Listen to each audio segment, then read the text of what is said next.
Hello, good morning students, and welcome back once again to another video for the class 9 laws of motion, and we will continue with the exercise and another numerical.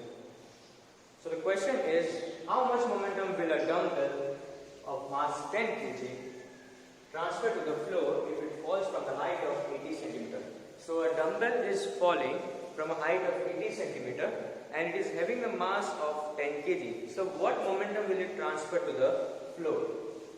If it falls from the height of 80 cm, take its downward acceleration to be 10 meters per second squared. So obviously if it is falling and because of gravity, its velocity is going to increase continuously, and that velocity is increasing at the rate of 10 meters per second squared because the gravitational force does not change, and therefore the acceleration with which the object is falling also does not change, and hence its velocity will increase uniformly.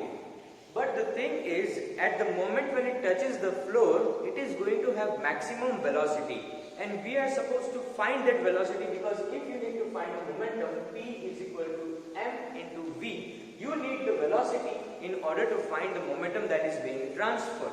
So to find the momentum, first you need to find the velocity, and for that, once again, like I said before, in the previous chapter we studied three equations of motion. We will use one of them to find the final velocity. So obviously the first one is v is equal to u plus at. You can find the final velocity with this, but of course you don't have the time, and therefore you have to go with the last one, because in the second equation as well, that is s is equal to ut plus half at squared. In this case you don't have velocity. So by default the only option for you over here is v square minus u square equals 2as. In this case you have initial velocity, that is 0, because when it is starting to fall, it has started from 0 meters per second, then acceleration is given 10, and distance, that is 80 centimeter, has been given to you. So the only thing remaining to find is final velocity v square. Now all you need to do is substitute the values, okay? So let's fill first of all.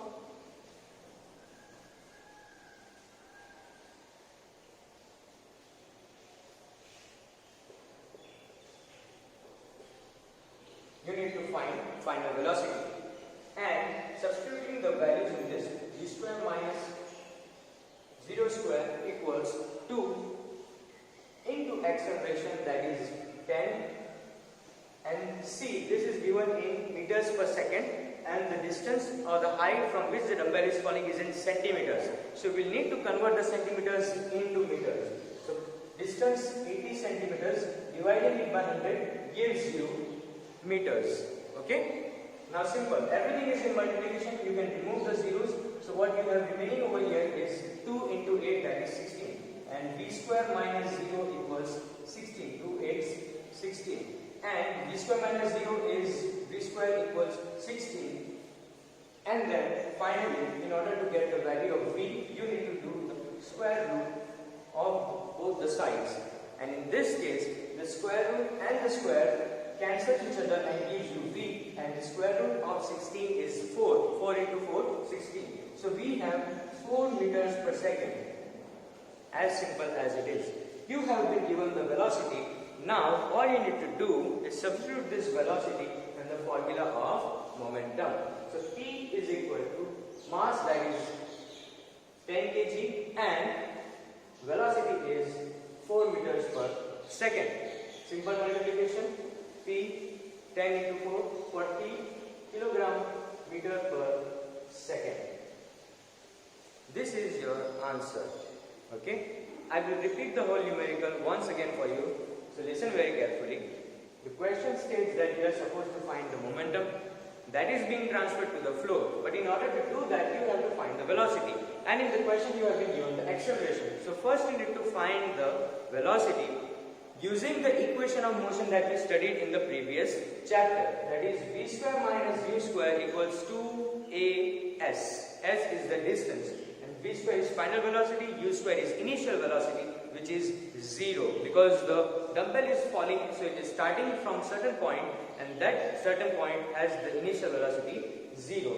2, acceleration is 10, and distance or the displacement is 80 centimeters, which we need to convert it in meters, and therefore we divided it by 100. Okay? Now everything on this side of the equation is in multiplication, so you can remove this. Okay? 16 and 0 square is 0 and v square minus 0 is v square. So all you need to do is now, in order to find the v, we need the value of single velocity, not square of the velocity. So that is why we are going to do the square root on both the sides, that is left hand side and the right hand side. So the square and square root cancel it out to give us v, and the square root of 16 is 4. So you get the answer as 4 meters per second. So this is half of the numerical only, 4 meters per second. Now for the momentum, all you need to do is substitute the mass that has been given 10 kg and the velocity you just found 4 gives you 4 kilograms meters per second. Quite simple actually. Okay. If you know the equations and you remember the equations very well, otherwise it is going to be difficult. As you can see, the calculation itself is not that difficult. Only substituting the values and finding the perfect equation to solve the numerical. That is the only question. So you have to have your knowledge up to mark so that you can apply the formulas according to the situation. Okay. Moving on, let's start with the new one. Okay students, so another small numerical for you, and this is actually quite simple. Two persons managed to push a motor car of 1200 kilograms at uniform velocity. So two persons are pushing the motor car, which is of a mass 1200 kilograms with uniform velocity. So they are able to move the car, but the car is moving with uniform velocity. The next sentence is, the same motor car can be pushed by 3 persons to produce an acceleration of 0.2 meters per second square. So now 3 persons are pushing the motor car in such a way that the velocity is now increasing, that is 0.2 meters per second square. So the uniform velocity, the uniform acceleration is being produced if 3 people push the same car. With what force each person pushed the car? Assuming that all of them are pushing equally, or they are applying equal force. So you need to find the force and then divide it by 3, because they all are applying equal force. So this is relatively simple questions. No need to get confused by the 2 persons. All you need to do is find the simple force and divide it into 3 people, that how they are applying the force. Quite simple. So we know that the force is mass into acceleration. Mass has been given to you, that is 1200 kilograms, and acceleration is 0.2 meters per second square. So 0.2. Quite simple. 12 to 24 and 2 zeros like this, and 1 decimal point, so counting from this side. So you have the answer as 240 newtons. 240.0 or 240 newtons. Quite simple. Now this is the combined force. All the 3 people are applying the force equally. So you will simply need to divide it by 3. Force applied by 1 person. Quite simple. So 240 by 3.